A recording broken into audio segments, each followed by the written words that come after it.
il y a un pile parlementaire qui dénonçait en point ça, qui dit que comment on peut capable de faire plus après encore, c'est pour question politique, pas de rien de production, pas de rien dans l'habitat, et puis pour l'argent retourner encore dans les gens qui veulent des créanciers.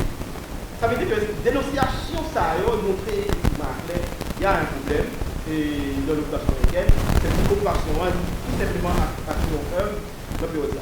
S'il n'est pas philanthropique, s'il n'est pas de rétablir la démocratie ou bien de supporter la paix, la liberté en Haïti, qu'est-ce que ça réellement l'occupation américaine? Là, nous allons entrer dans le deuxième aspect qui c'est la stratégie de domination. Occupation américaine depuis 1915-1964, là, il inscrit pour nous-mêmes, là, nous toujours faire l'intervention sous l'histoire d'Haïti et par rapport à tout ça, c'est étranger. Nous devons inscrire dans le cadre d'une domination longue et qui c'est parti pris pour une vision épistémologique ou une vision historiographique d'histoire longue qui a gardé période, discontinuité et continuité qui est là-dedans et met toujours dans la même période ou dans la même ère. Domination étrangère sur le pays, nous tous, et même les parties de l'histoire comme discipline, nous connaissons ça a commencé depuis 1492. Là, on a parlé de deux grands moments de la domination en Haïti. La domination européenne. Dans la domination européenne, il y a deux moments aussi.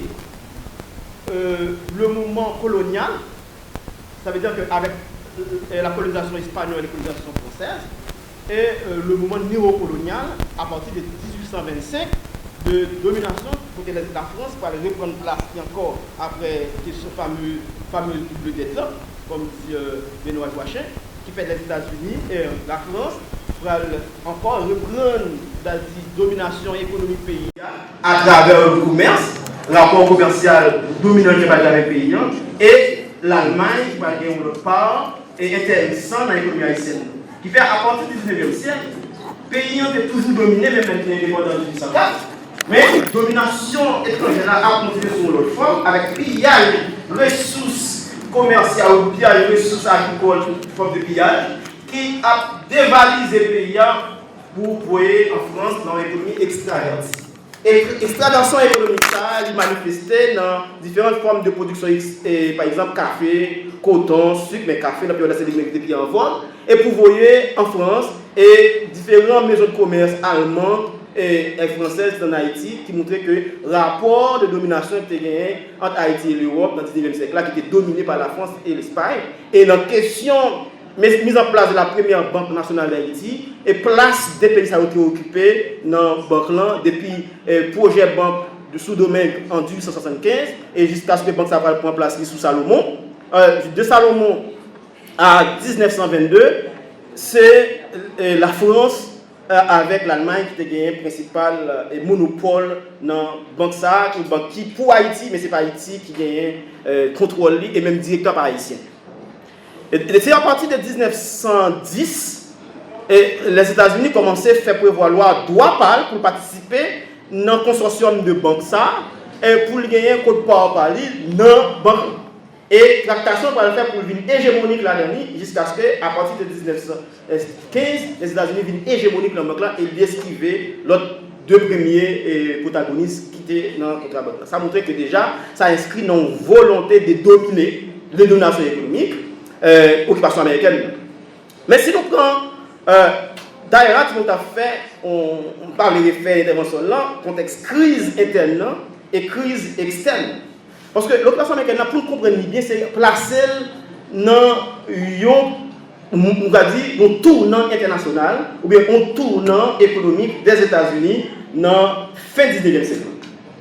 Qu'est-ce qui a passé aux États-Unis dans la fin du 19e siècle?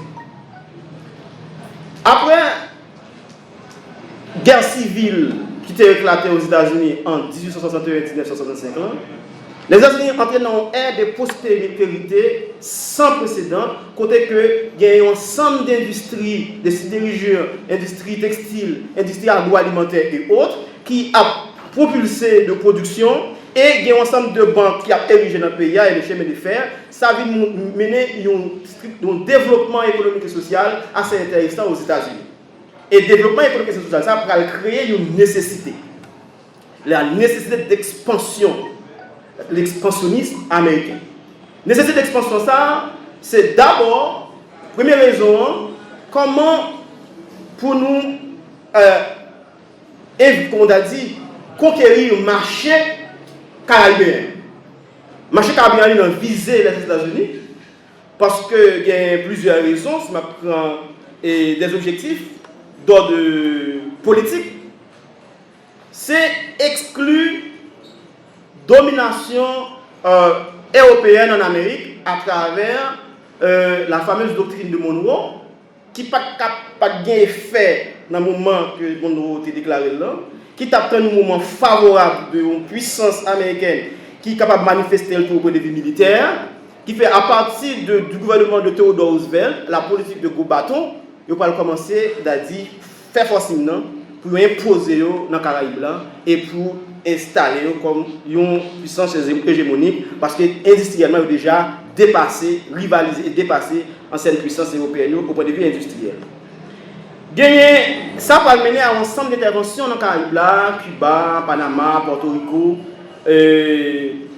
Nicaragua, même République dominicaine.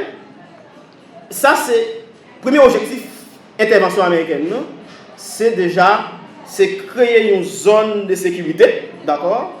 Et en plus, c'est imposer volonté américaine dans le Caraïbe là pour empêcher, pour endiguer le développement, on a dit, mémise européenne sous le Caraïbe là. Et dans l'occasion, tout, dans la Première Guerre mondiale, côté l'Allemagne a fait paraître, on a dit, capacité de guerre, la fait paraître capacité industrielle et capacité de guerre militaire, les États-Unis ont besoin d'endiguer l'expansion allemande et donc Haïti qui apparaît une menace par rapport à différentes crises de guerre. Qui fait occupation américaine, il inscrit le tout dans le cadre, dans l'objectif politique de contenir l'expansion européenne en Haïti et dans la Caraïbe. Et comme dit professeur lycéen, Joseph lycéen, occupation américaine dans le cadre de nouvelles divisions de travail dans la Caraïbe. C'est redistribuer un ensemble de rôles et pays dans le mouvement de domination européenne. Dans le moment où les États-Unis apparaissent pour prendre contrôle de la Caraïbe, c'est redistribuer rôles, fonctions. Qui fait Haïti pour non seulement de zones de matière, production de matières premières, en même temps tout de pourvoyeur de main-d'œuvre. Qui fait non seulement de main-d'œuvre pour travailler dans champ ou bien dans l'industrie agroalimentaire qui va l'institut et la corvée, et en même temps pour l'autre entreprise américaine qui a développé Cuba et République dominicaine, ça va expliquer vague migration qui va arriver dans la période là, côté Fidel Castro avec une forme de dépeuplement, côté plusieurs milliers d'Haïtiens qui habitent Haïti pour aller travailler Cuba, République dominicaine, pendant il a modernisé, il a fait développement en Haïti, mais question de modernisation, déjà, vague migratoire, ça a expliqué qu'il n'y a pas de développement réellement. Si nous prenons objectif économique occupation, c'est jeter la base de l'économie sur la zone, dans le sens que l'échange commercial est dominé par les États-Unis, qui fait banquiers américains ont besoin exporter capitaux improductifs dans la Caraïbe, ils ont besoin de placer dans notre pays pour capable de faire plus profit.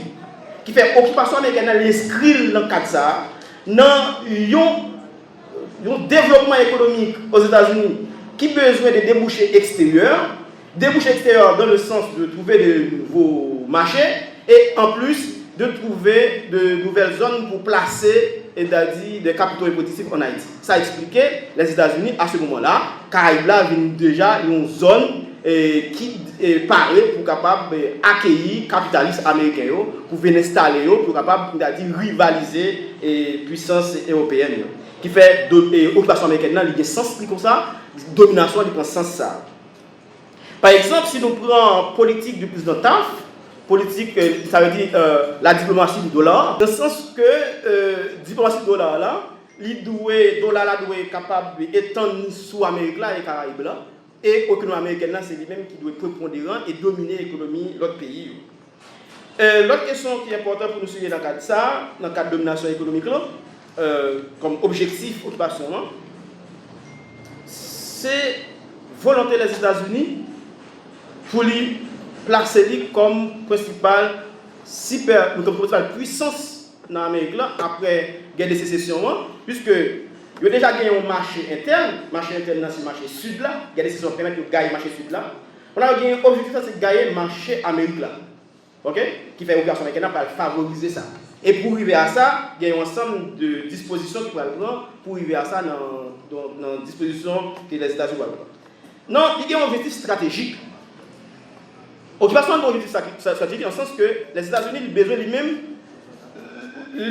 pas de tête chargée par rapport à l'expansion de puissance européenne pour sécurité militaire et précaution majeure du gouvernement par rapport à les États-Unis, par rapport à l'Allemagne, la France, dans la période ça, les États-Unis ont besoin lui-même d'établir une zone de confiance à partir du canal de Panama et tout pays qui est au voisin du canal de Panama assurer une zone de contrôle pour empêcher que l'autre pays gagne contrôle de l'espace ça et pour lui-même assurer la sécurité et qui dans période côté que les Wilson pas l'entrer dans la guerre avec dans la Première Guerre mondiale et l'Allemagne paraît déjà comme une puissance qui est capable de bailler les États-Unis problème.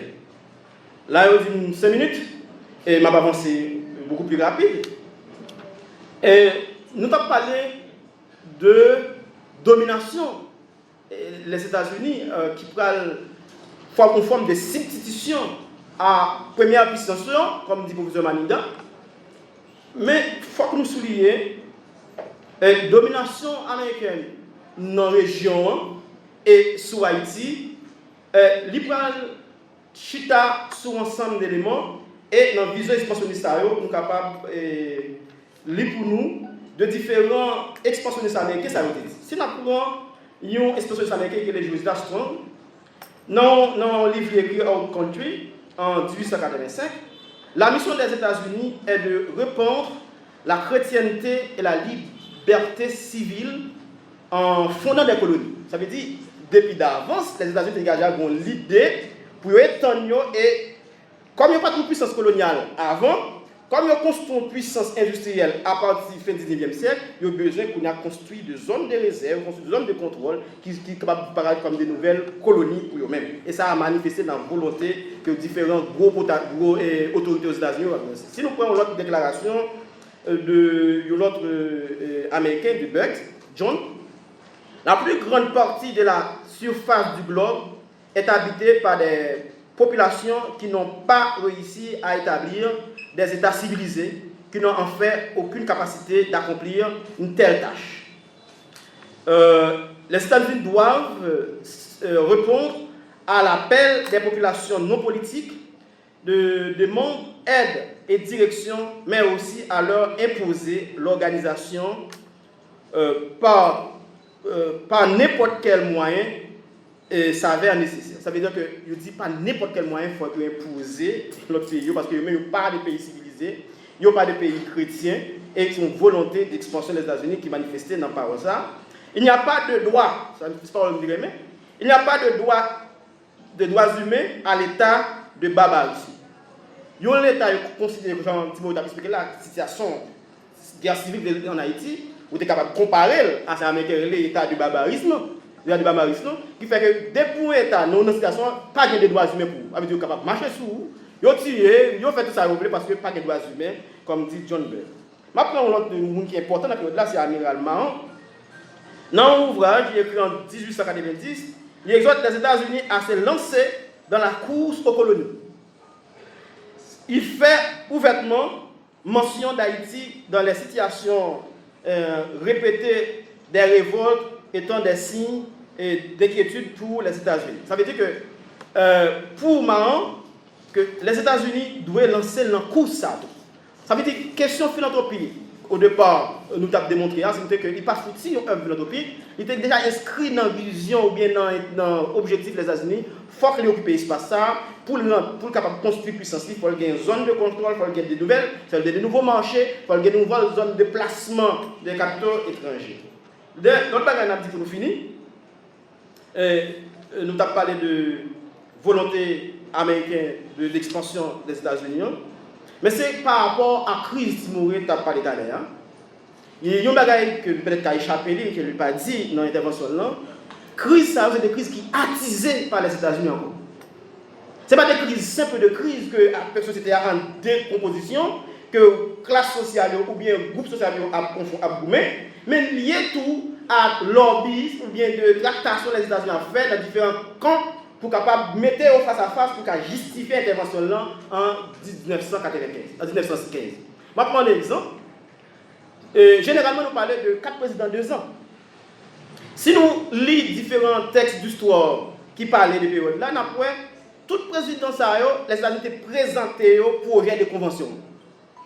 Pour permettre les États-Unis de contrôler les douanes, contrôler les finances pays, et tous les capitaux ont été refusés. Et face à refus ça, les États-Unis lui tapé Haïti. D'accord? Parce qu'il fait que crise ça, lui armé groupe d'Avilma contre groupe comme groupe Zamor comme groupe OS, qui fait que monter, descendre président lié à la tractation des États-Unis à faire à travers des groupes armés que la mettait en place, ça me regarde mon canard c'est mercenaire, comme ça, que mettez deux monde là pour capable décrédibiliser Haïti, pour capable faire Haïti tout un pot de chagrin pour justifier l'intervention. Qui fait crise dans le crise comme ça. C'est une crise qui liée tout à la stratégie, parce que depuis 1990, les États-Unis clairs, il faut gagner contrôle de la zone ça et il faut occuper Haïti par rapport à la région stratégique de parler là et qui sont politiques de parler là et qui sont stratégies et économiques de parler là. L'autre question crise économique là tout, liée à mémise, non seulement puissance européenne, mais des États-Unis tout. Dans l'intervention dans la finance publique en Haïti depuis 1910, mais intervention et différents businessmen américains avec McDonald's, qui fait Amérique déjà présent en Haïti depuis même avant l'occupation. Et ça démontre déjà que les États-Unis apparaissent pour une hégémonique en Haïti, pour le placer comme principal leader de pays ça et contrôler le pays ça. Qui fait intervention américaine en 1915, il n'y a pas une question d'assassinat de public comme ça, c'est l'occasion que ça a offert pour venir, mais les préparations sont faites depuis 1 an d'avance, depuis 1914, sous accord que nos conventions sont préparées et capitaine président haïtien d'accord signé la convention ça.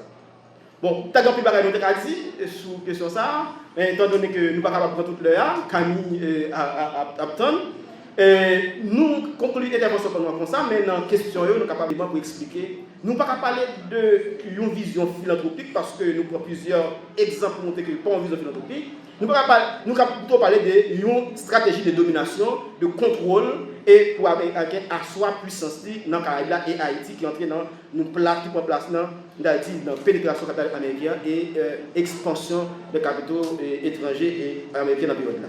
Merci parce que vous avez écouté.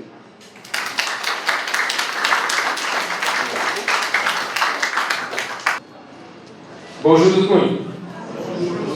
C'est avec un peu de plaisir que nous répondons à l'invitation que vous faites nous pour nous participer dans la conférence et nous féliciter l'initiative parce que malheureusement nous gagnons un déficit très grave sur la question de mémoire historique et il y a tout un silence organisé autour de mémoire et lutte peuple haïtien qui fait que nous ne pouvons pas comprendre qui ça qui est 20e siècle haïtien et nous ne pouvons pas comprendre bien sûr qui ça qui est 21e siècle haïtien. Donc c'est un travail qui est essentiel, qui est stratégique, qui est indispensable et qui est urgent que nous chita pour nous capables de reconstruire mémoire historique collective. Et donc nous-mêmes dans Parti Racine Peuple, nous avons pile importance à travers ça de reconstruction historique et très content de saluer l'assistance qui a nous profité de l'anniversaire ça, 106e anniversaire pour nous capables d'intensifier le travail ça.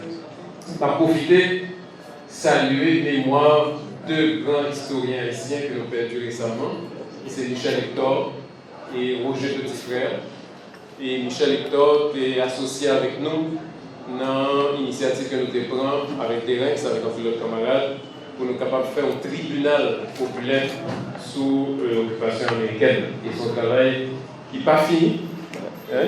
Il y a une continuation et nous-mêmes nous avons un engagement pour être capables de continuer à travailler ça. Alors, de la parler de l'occupation, et là, je vous remercie, je salue tout, de notre panélisme qui parlait déjà plusieurs éléments dans ça que moi j'ai développé. Donc, c'est plus bref et c'est complémentaire par rapport à ça qu'il dit déjà. Parce que le parler de l'occupation américaine, c'est l'occasion pour nous faire un travail de pensée critique par rapport à rapport que nous gagnons avec le pays nous. Et dans le travail critique, ça, il est très important que nous soyons capables de déconstruire discours courant, discours social commun qui partageait ce pays. Okay? Par exemple, tout le temps il parlait de l'Haïti comme un pays instable, comme un pays chaotique, comme un pays pas qu'à organiser tête libre, pas qu'à gérer tête libre.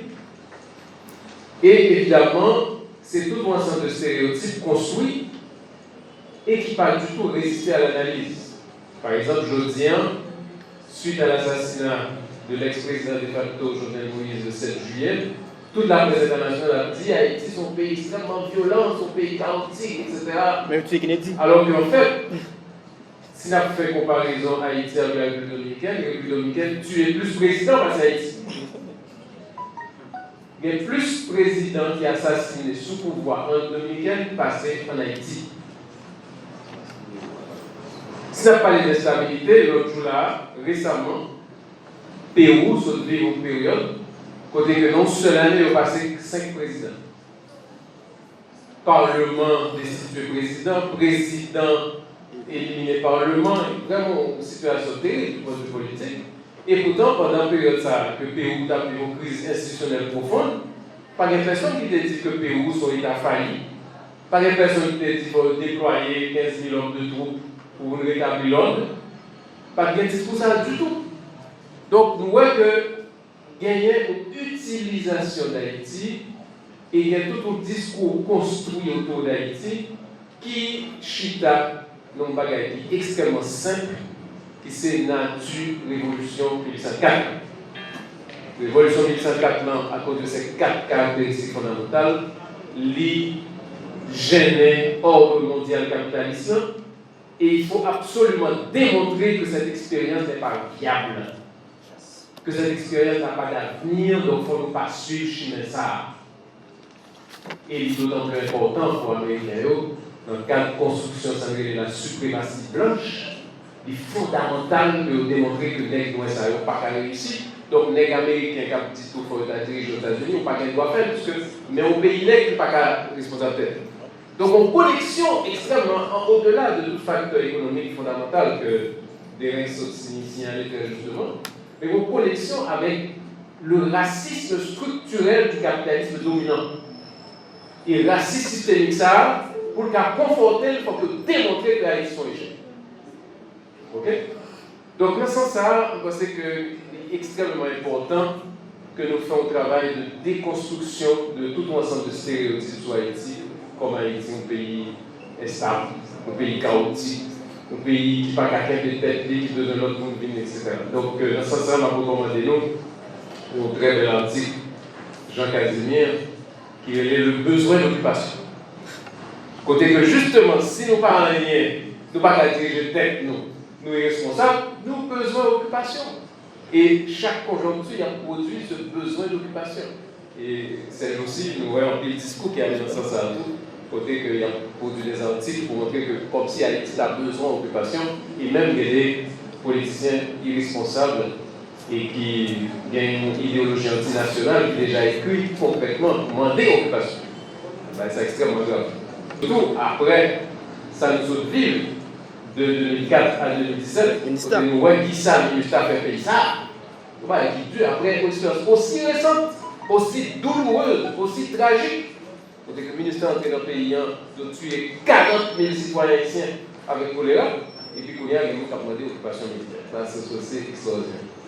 Alors, à titre conférence, il posait problématique de philanthropie, donc aide humanitaire, assistance humanitaire par rapport à d'autres explications. Moi, je voulais citer pour nous une phrase d'un président américain, Harding, le 24 janvier 1921, président américain, donc je vais citer deux sources, et je vais citer volontairement deux sources américaines. Je vais citer Harding, après ça je vais citer Butler. Harding déclarait le 24 janvier 1921, le peuple haïtien avait conçu le grand espoir que le concours des États-Unis allait lui permettre de développer ses richesses matérielles et morales par une rationnelle impulsion donnée à l'agriculture, à l'industrie, à l'instruction publique. J'ai le regret de dire que rien de sérieux n'a été fait pour réaliser cet espoir. Les Américains, les Américains qui reconnaissent que rien n'a été fait pour réaliser cet espoir.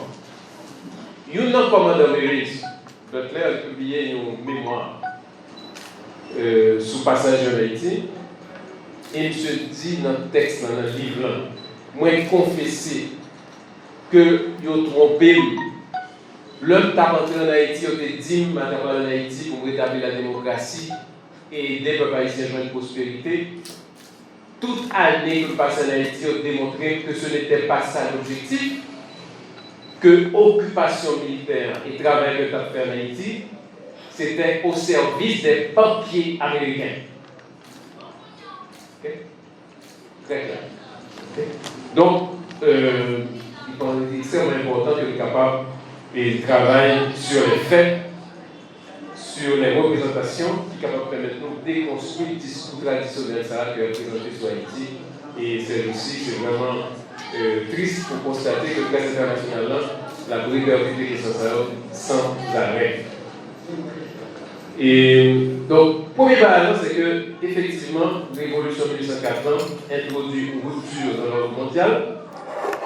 L'évolution de 1880 aboutit à l'émergence d'un État puissamment démocratique, puisque les États-Unis étaient l'esclavage jusqu'en 1862, la Calibre. Et les États-Unis qui, en 1915, prétendent dire qu'il y a une bonne leçon de démocratie, pendant qu'il y a dit ça, il y a un lynchage nègre dans le sud. Et jusqu'en 1960, il y a une ségrégation.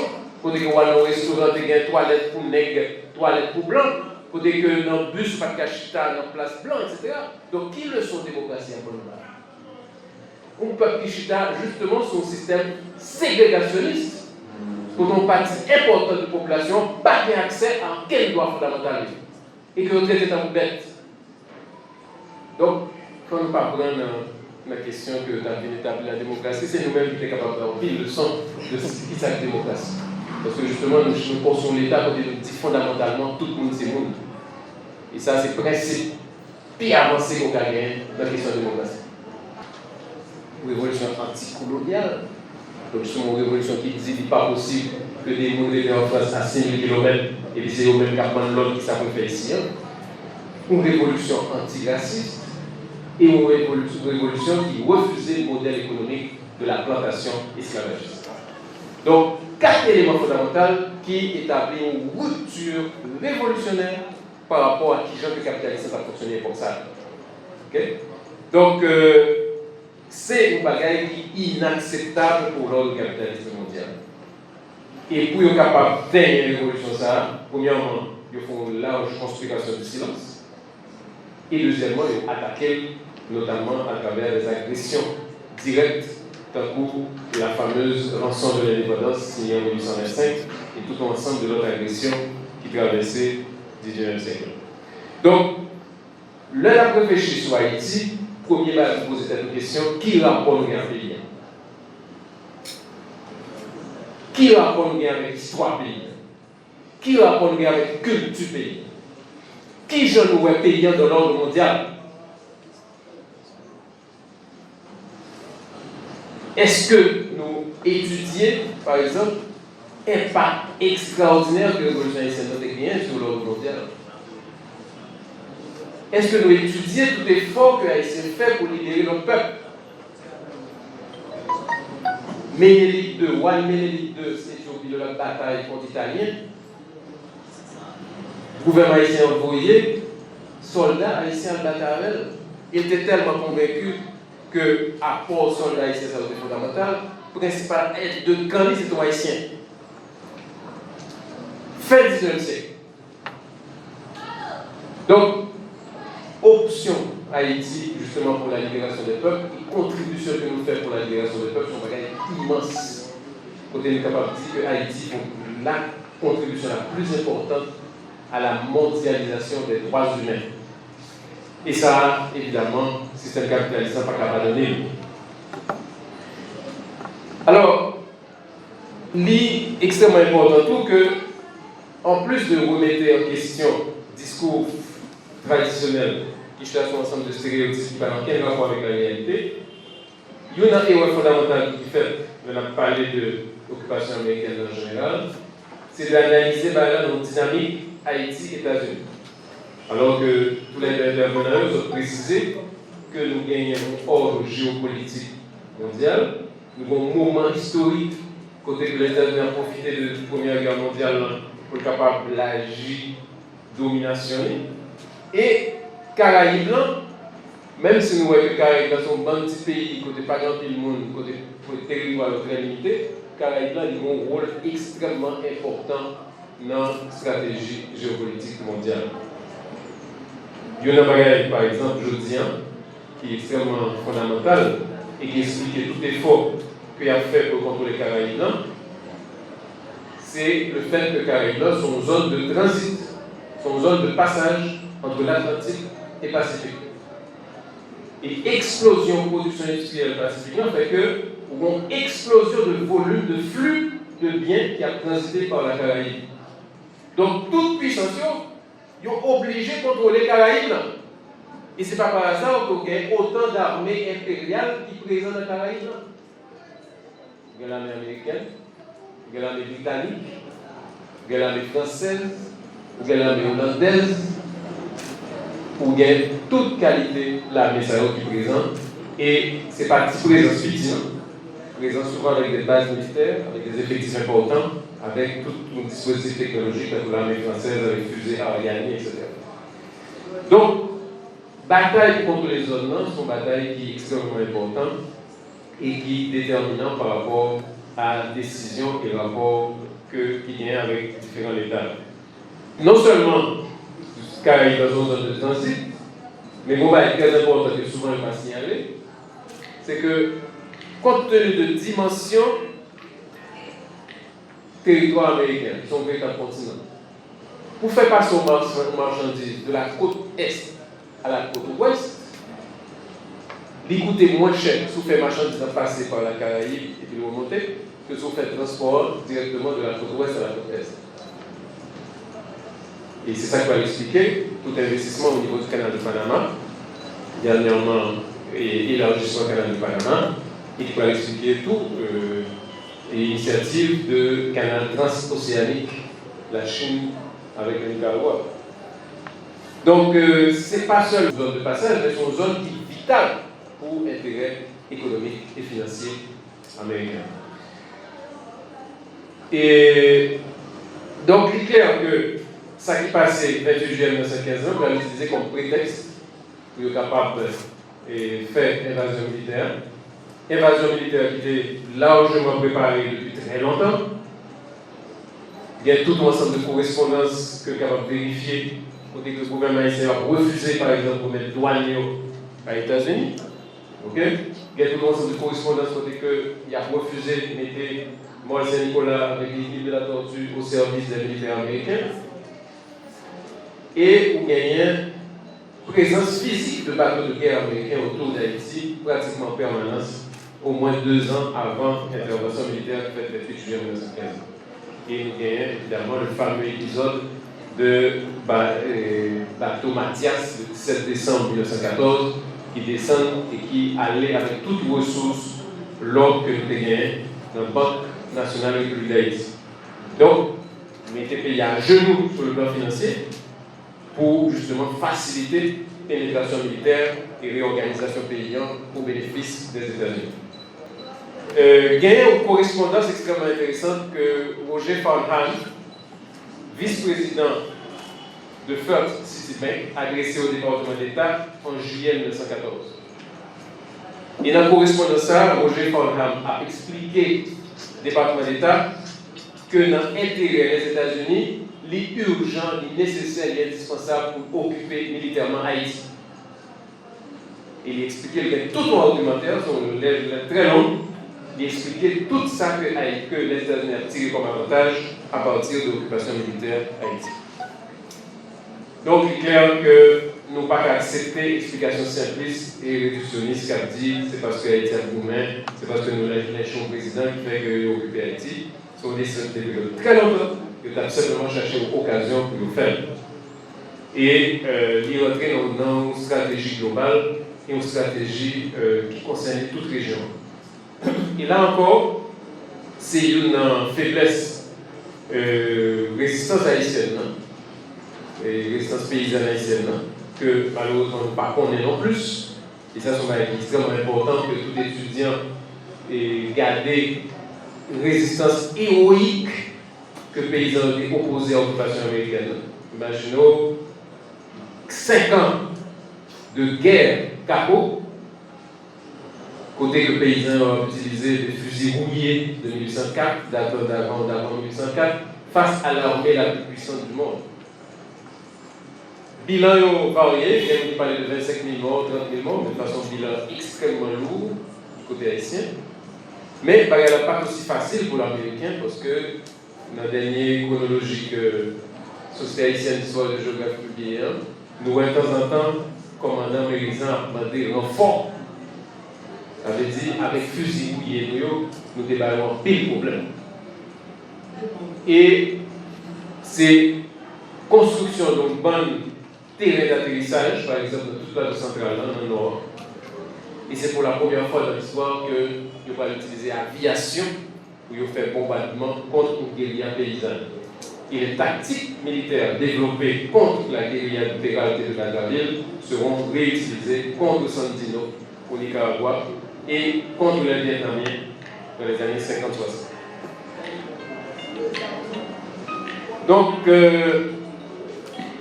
occupation qui fait 28 juillet 1915, c'est déjà préparé. Et effectivement, même gens que des Suniel très justement, vous gagnez non seulement une manipulation des faits, côté que très souvent nous avons tendance à regarder Haïti dans une logique d'insularité, côté nous pouvons penser que c'est le seul pays au monde, et nous pas connaître que justement, et pour utiliser le concept Immanuel Wallenstein, nos systèmes montent, nos économies montent. Ça fait que son discussion oiseuse, là par exemple, on a essayé d'opposer les facteurs internes et les facteurs externes. Nous avons une économie monde, donc il y a une dynamique globale, côté forcément une dialectique entre facteurs externes et facteurs internes. Okay?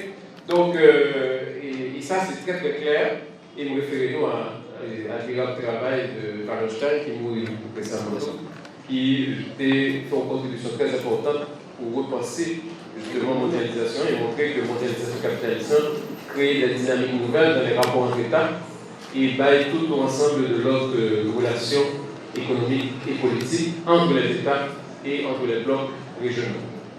Alors, et dans ce sens-là, il est extrêmement important pour nous déconstruire l'idée que les États-Unis sont intervenus pour des raisons humanitaires, pour des raisons de démocratie, parce que, évidemment, et passage des États-Unis de 1915 à 1934, pas gagné rien pour le web avec une construction démocratique. D'ailleurs, le premier travail que vous faites, c'est démantibuler les institutions haïtiennes. Le premier travail que vous faites, c'est la Chambre des comptes, l'équivalent de la Cour des comptes aujourd'hui. Vous fermez la Chambre des comptes sous prétexte de comptabilité entre des désuètes. Et non seulement, c'est comptabilité en désuète, par exemple, à l'équipement bulletin, on a introduit un système moderne de comptabilité. Mais jusqu'à la fin de la période de l'occupation, Chambre des comptes était inactive, et ça permet ça. Ça permet que payant nomme 3 personnages américains le commandant des Marines, le receveur des douanes et le conseiller financier, qui a géré le pays en dictateur, qui fait ça et le pays et qui utilise les ressources financières paysannes, Jean Leblé. Bon témoignage là, côté que il y a des sénateurs américains qui reconnaissent que il y a un corps qui sortit dans le trésor public haïtien qui transféré à Wall Street. Il y a des responsables américains qui ont été jugés par des tribunaux américains parce qu'ils ont pris comme dans le trésor public haïtien, ils ont transféré sur compte personnel aux États-Unis.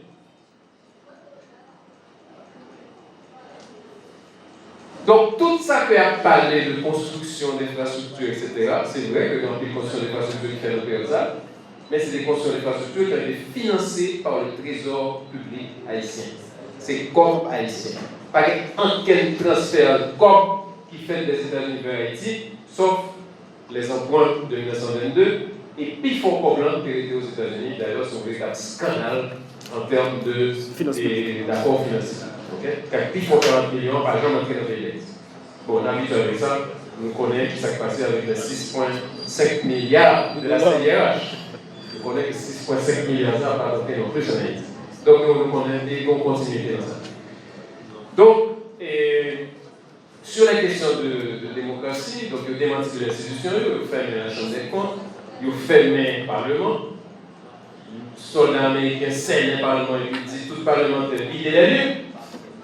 Par contre, qui reste démocratique qui permet de l'Amérique. Donc, il est clair que ils ont essayé de transformer le pays en une simple annexe des États-Unis et que ont géré selon les principes arbitraires de commandant américain présent dans le moment ça et principes arbitraires de conseiller financier. Okay? Donc, Convention haïtienne-américaine de 1915 qui est véritablement justement de transférer tout ensemble de compétences vers ces trois décideurs. Et là, nous parlons de trois décideurs, non seulement dans tel pays, il y a trois décideurs qui fait ça au blé. Nous sommes capables de consulter par exemple le fameux témoignage de Dantes Bellegarde face à la commission Ford.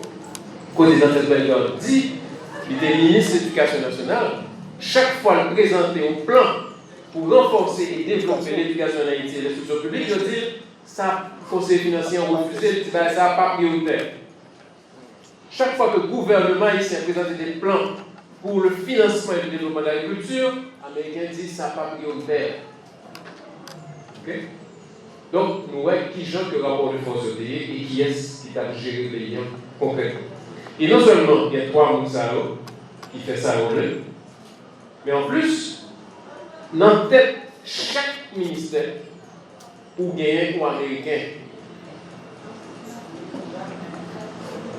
La gendarmerie d'Haïti, l'armée d'Haïti, etc., que va transformer, tous les officiers sont des Américains.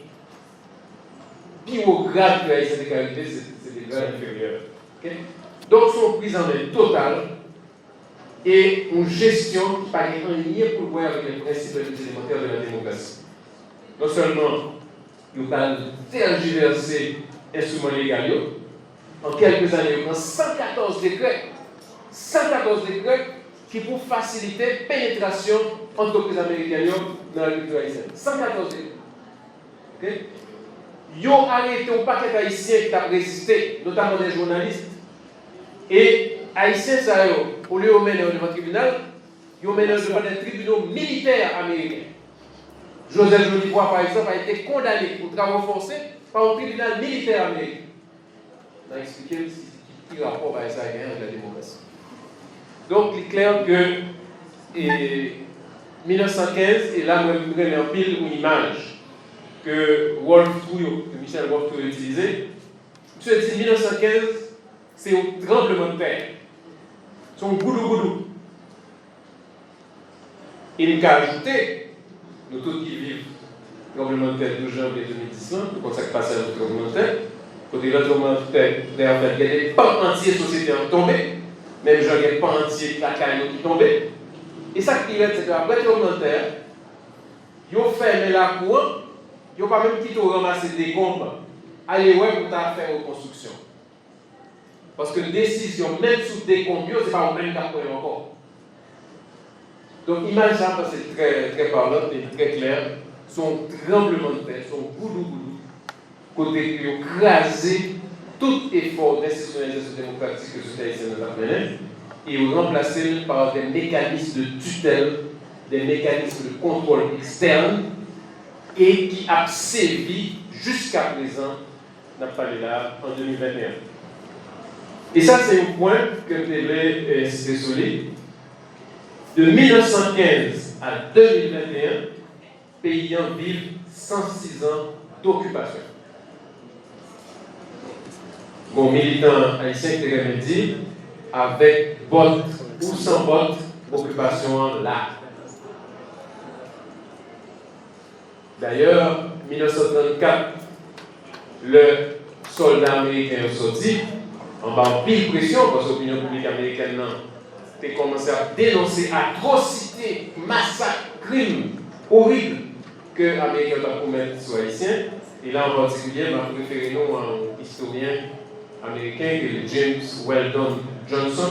Vous cherchez sur Internet maintenant. James Weldon Johnson, qui à partir de 1921 publié tout un ensemble d'articles dans The Nation, qui sont un journal de gauche aux États-Unis, et qui font suivi systématique de l'atrocité que les Américains commettent en Haïti.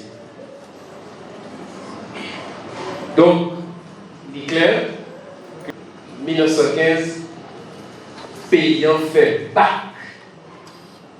Non seulement il n'y a pas eu de progrès, mais payant fait bac sur tous les plans. Sur le plan économique notamment. Les Américains ont développé tout un ensemble de stratégies d'agression pour démanteler l'économie paysanne. Et l'économie paysanne qui s'est colonne intégrale paysan, jusqu'à présent d'ailleurs. Ils ont fait des dépossessions massives. Nous connaissons évidemment l'épisode de la Constitution de 1918, que éliminé pour la première fois l'article 12 de la Constitution impériale de 1805. Article qui a survécu, il n'y a pas d'instabilité. Article 12, Constitution Constitution impériale, il était campé de 1805 à 1918.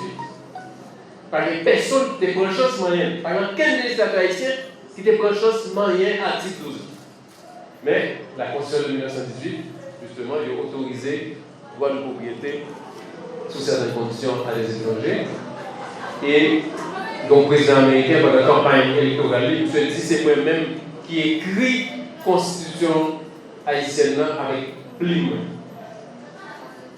Ok? Quand Claire Roosevelt a déclaré, c'est lui-même qui écrit la Constitution de 1918 avec main. Bon. Constitution, il va le proposer, non, pas donc qui est écrit, mais nous pas loin de poser sur ça. Donc, un bac spectaculaire sur le plan politique et institutionnel, un bac spectaculaire sur le plan économique et financier, parce que non seulement vous allez gagner une agression massive sur l'économie paysanne, avec des dépossessions massives, côté au boulet champagne, vous voulez chanter paysans, vous voulez vous manger ta fête sans des appareils. Pas oublier que le fameux accord McDonald's, son accord, côté que il a été accordé non seulement propriété exclusive sur tout côté chemin de fer qui t'a connecté Port-au-Prince avec le Cap-Haïtien, mais côté où tu as 20 km à gauche et 20 km à droite chemin de fer, ça qui est propriété McDonald's. Vous devez faire ça le verre. Donc, c'est une véritable liquidation du territoire qui pourra évidemment renforcer, bon, ça a été fait avant l'occupation, mais qui pourra renforcer avec l'occupation, côté que nous pourrons transférer des centaines de milliers d'hectares vers les compagnies américaines. Alors, c'est très important de signaler, et Derek soulignait ça très bien, que l'occupation américaine pourra faire une nouvelle division régionale du travail. Et nous pourrons décider que Haïti, là, pour lui, fournit main-d'œuvre à bon marché. C'est pratiquement une réorganisation de la traite négrière. Parce que ça est très connecté avec le racisme. Okay? Donc, qui ça va le faire? Il va investir massivement à Cuba pour moderniser l'industrie sucrière. Ils ont investi massivement dans le nickel pour moderniser l'industrie sucrière. Et puis en Haïti, ils vont organiser l'immigration de travailleurs. Donc, une année, côté que, ouais, investissement en Haïti des États-Unis est calculé autour de 25 millions de dollars américains, et puis Cuba, c'est 984 millions. Donc, rien à voir. Donc, son décision stratégique pour le pays, ça, c'est mon appel la donne. Et là, pour souligner les conclusions de Georges Dulucien, du travail sur ça, c'est le fait que pour capable forcer Haïtiens à migrer, il faut qu'on crée les conditions. Côté territoire, de nouveau pour soi. Pour être difficile pour vivre. Quand on est en misère classe. Quand on va à l'école pour mettre des petits mounos. Donc, il faut que. Donc, le fait de transformer Haïti en famille de misère et de pauvreté est consubstantiel à rôle que on va nous jouer dans le bassin Caraïbe.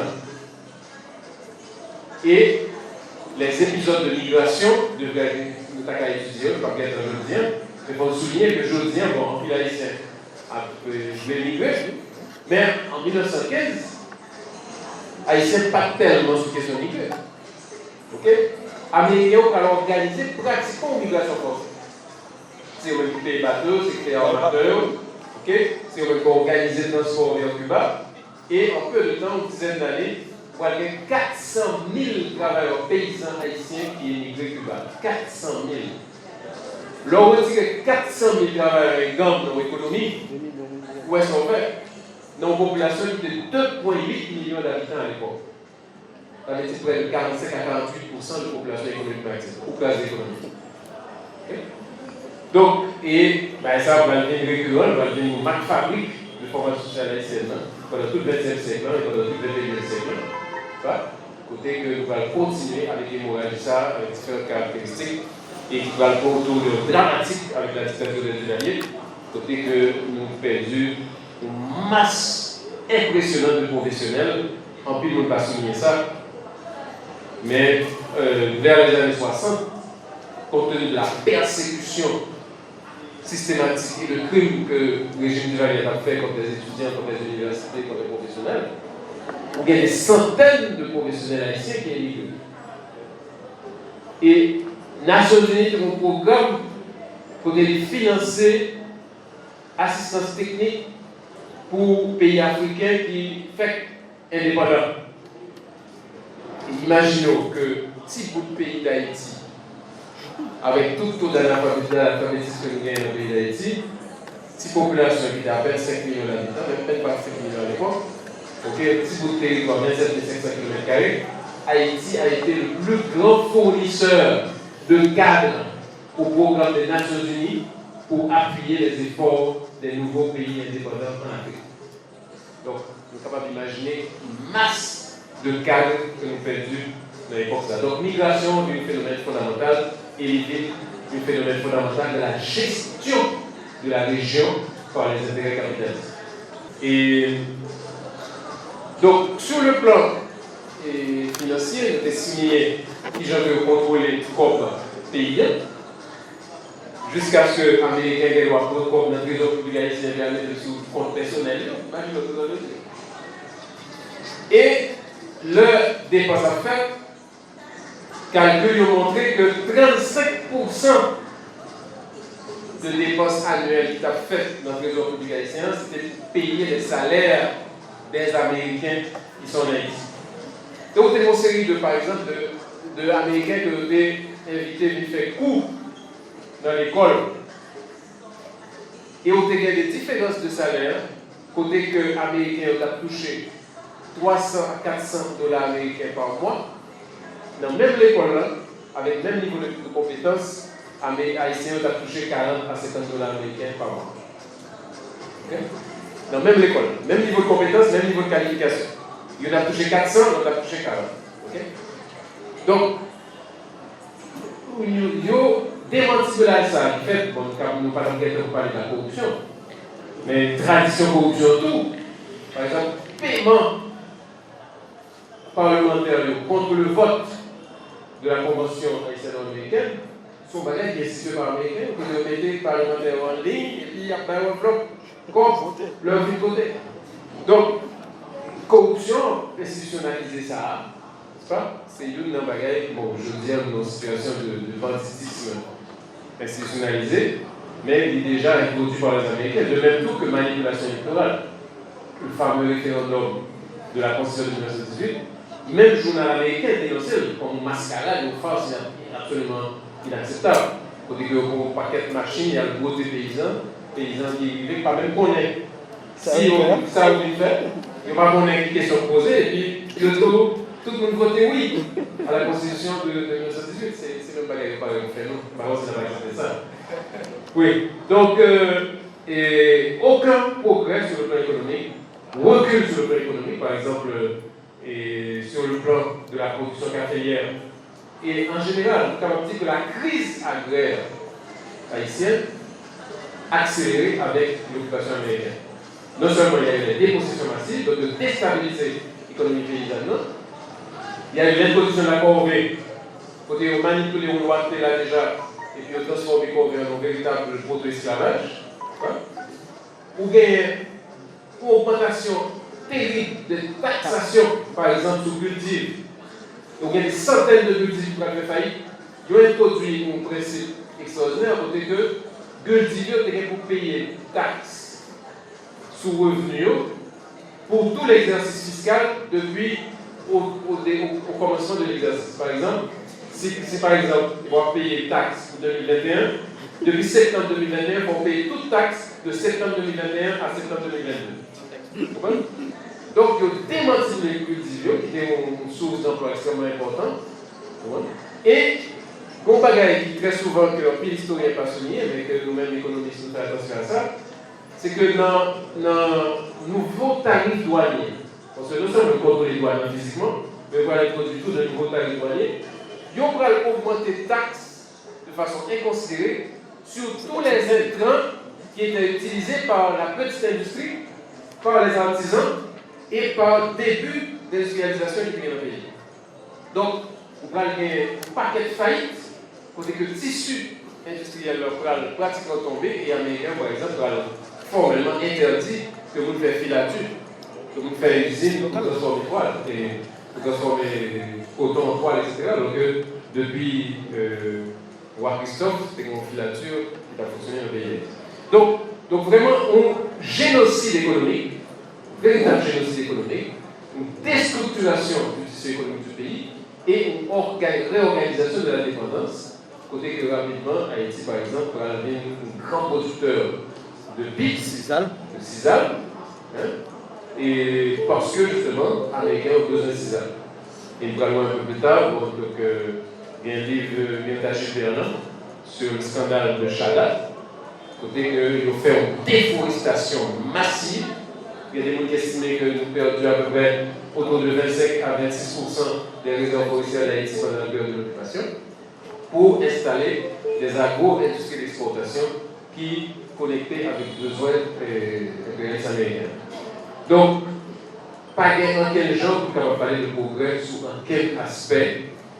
Et il y a une chose fondamentale, c'est que même à la sortie des militaires, à la sortie des Marines en 1964, le conseiller financier est resté en Haïti.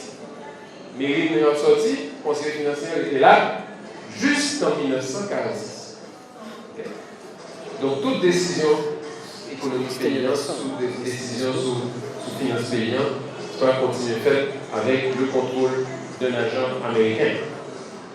Alors, quand on dit, une petite parenthèse avec estimé, parce qu'effectivement estimé pour des initiatives limitées, donc parce que estimé c'est un représentant de l'oligarchie, de l'autre branche de l'oligarchie traditionnelle, mais il y a des initiatives importantes, par exemple, il a essayé de tailler une dette.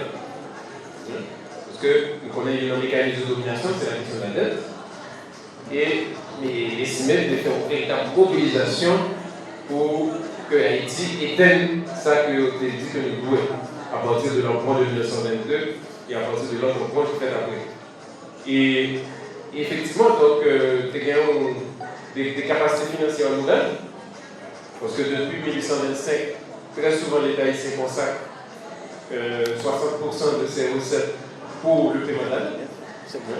Donc, évidemment, là, on a 60% de corps qui rentre dans la caisse d'État pour le paiement de dette, on va encore pour investir dans l'éducation, dans la santé, dans l'infrastructure. Donc, ici, c'est bon avec ça. D'ailleurs, le gouvernement des États-Unis est très surpris, le ministre haïtien Olivier, qui dit qu'on nous vient payer. Dernier, ça nous déloué. Je dis non, c'est pas nécessaire, pas besoin de payer. Donc, parce que, évidemment, continuer avec la dette, c'est continuer avec un mécanisme de domination et de pression. Et nous avons de 3 ans et demi, effectivement, capacité financière payante de permettre que le gouvernement estimé fasse un ensemble de réalisation en termes d'infrastructure. Par exemple, le début d'irrigation, le pont sur la Grandance, tout l'ensemble d'infrastructures agricoles, beaucoup plus importante que ce réclame qu'a fait pour les fameuses infrastructures américaines entre 1915 et 1924. Mais globalement, le mécanisme de domination est intact. Et nous sommes capables de garder, par exemple, au niveau de l'Alliance pour le progrès, au niveau de différents autres accords de coopération avec les États-Unis plus récemment. Nous avons regardé, par exemple, le cadre de coopération intérimaire, nous avons regardé le PSDH, nous avons regardé le PNDA, qui est fait tout de suite après le commentaire. Okay? Tous les mécanismes, c'est des mécanismes qui rentraient dans imposer paysan une orientation économique et qui caractérisait par un approfondissement de la dépendance et en néolibéral, il fait une avancée dramatique dans démantibuler l'État. Aujourd'hui, si l'État a tête, ce n'est pas un hasard. Si on déconstruit l'État, si on démantibule l'État, ce n'est pas un hasard. Et je dis effectivement, c'est un résultat de l'application des politiques néolibérales qui mettent nous dans une situation côté que nous vraiment pas gagner aucune possibilité avec la situation actuelle des rapports de force pour avoir une gestion étatique responsable qui recentrer le pays autour de ses intérêts fondamentaux. Et bon, il y a des formes conclues, c'est dommage. Bon, on a eu d'autres occasions pour nous approfondir. Maintenant, ça je te le dis. Premièrement, il faut nous déconstruire les stéréotypes sur Haïti. Il faut nous établir des autres rapports avec le pays, des autres rapports avec la culture. Il faut nous avoir conscience de grandeur du pays. Il faut nous avoir conscience de capacité énorme et potentialité que le pays a gagné pour lui capable d'organiser une prospérité partagée et il est capable de défendre l'intérêt fondamental tout le monde dans le pays. Et pour ça faire, évidemment, il faut gagner au moins 3 types de ruptures. Première rupture là, c'est la rupture par rapport à la domination étrangère. Ça, c'est une règle fondamentale. Nous ne sommes pas capables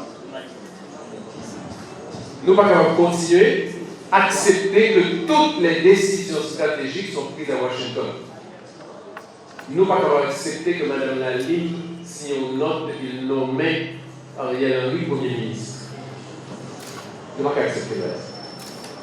Nous ne pouvons pas accepter que les décisions en termes de politique économique, que gagnait un représentant du FMI qui a un bureau à côté du gouverneur Banque centrale et qui a suivi au jour le jour toute sa capacité économique paysan pour la définir politique monétaire. Nous ne pouvons pas accepter ça. Parce que ces messieurs et ces dames, ce n'est pas méchanceté. De toute façon, il y a plein de décisions qui allaient dans cet intérêt paillot. Il n'y a pas plein de décisions qui allaient dans cet intérêt national pays d'Haïti. Donc, il faut rompre avec cette dépendance. Il faut être capable d'avancer vers ça que nous voulons nommer la deuxième indépendance. La construction de la deuxième indépendance. Et là, on a parlé de ça, on a parlé de définir de nouveaux rapports avec le marché mondial, de définir de nouveaux rapports et de rompre avec le rôle que l'on va nous jouer dans le bassin Caraïbe de fournir les deux au marché.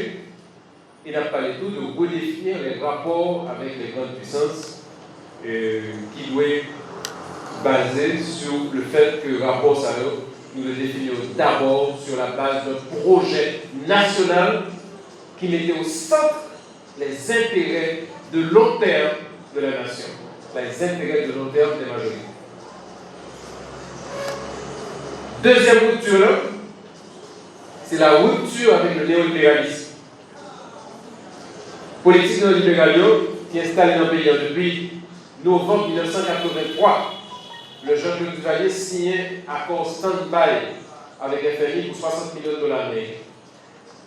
Depuis novembre 1983, l'orientation des politiques économiques en Haïti est une orientation néolibérale.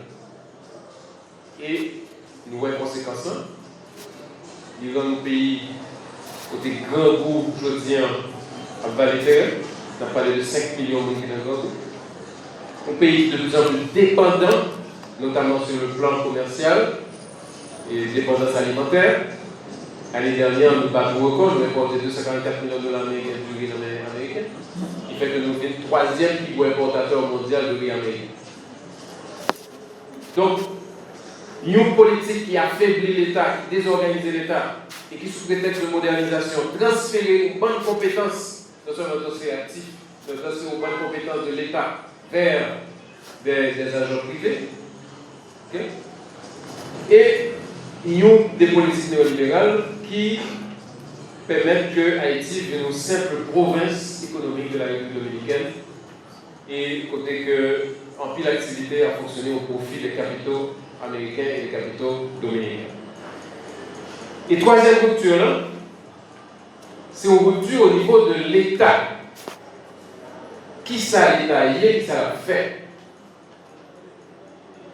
Le peuple haïtien, le décor de 1986, c'était de changer l'État.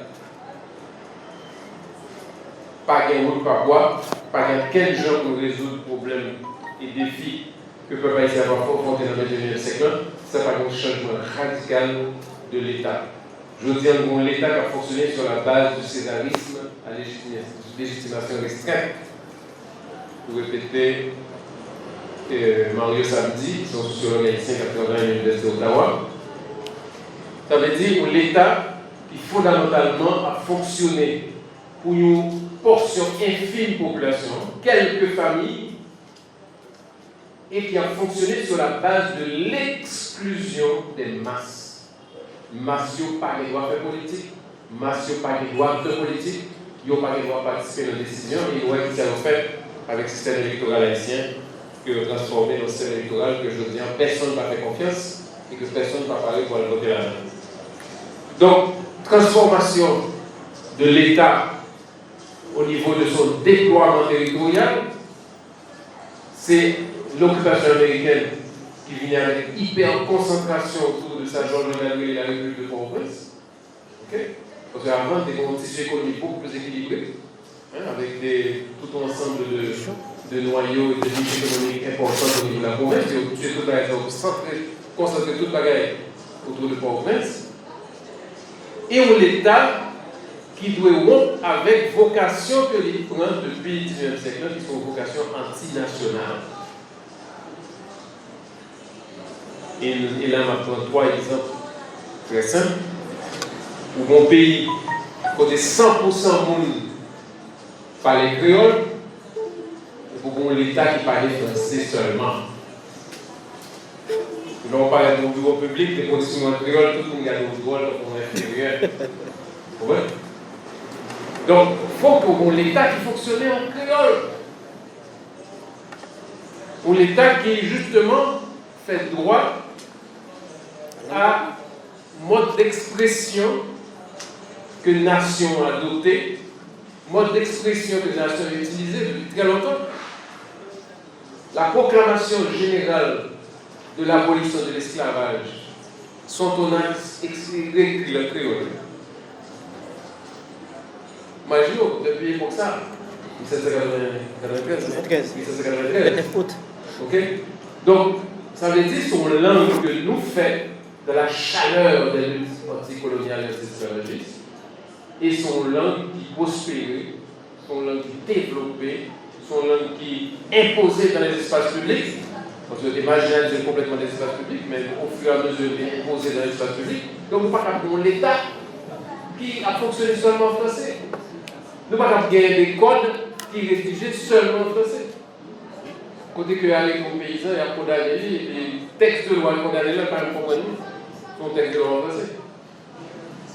Donc, où est l'État antinational qui fait seulement pour écraser les créoles, pour les créoles, pour y abolir les créoles, et jusqu'à présent, il y a des abolitionnistes de créoles. Où est l'État qui fait seulement pour écraser la religiosité populaire qui concentre autour du vaudou. Et on a l'État qui fait seulement pour écraser la cour paysanne. Ça veut dire un espace économique qui est basé sur la production de biens qui est adressé essentiellement aux besoins de la population face à la logique de la plantation coloniale, côté que ça qu'on fait au niveau économique, il doit essentiellement prioriser les besoins des empires. Okay? C'est ça qui expliquait par exemple qu'il y a fait un peu de réclame pour une entreprise à Agritrans, côté que non pays, côté que Gangou, pour prendre 980 carottes et pour planter des bananes organiques pour l'Allemagne. Okay? Le 8 février, il y a aussi un décret, côté qui sont arrêtés, côté que nous baillons 8600 hectares à peine. Qui ça va faire avec 8600 hectares pour produire stevia pour film Coca-Cola? Donc, voilà. Donc, pour l'État qui a agressé la nation et qui a rupture la nation sur 3 plans, sur le plan de la langue, sur le plan de la religiosité et sur le plan de la production économique. Tout autant de pas pour l'État qui justement adopté créole comme mode de communication et par espace public pour permettre de créole développer l'aïté dans l'espace public.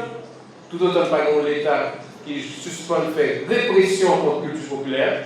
Il a parlé par exemple de la multitude de sectes fondamentalistes qui appellent une bataille contre la culture populaire. Et il a parlé de l'État qui développait des politiques économiques foncièrement anti-paysannes, qui voulait éliminer l'économie paysanne au profit des grandes firmes capitalistes haïtiennes ou étrangères. Voilà. Donc, tout autant que par avancer vers 3 autres choses, la peut-être était difficile pour avancer vers une véritable reconstruction nationale. Merci beaucoup.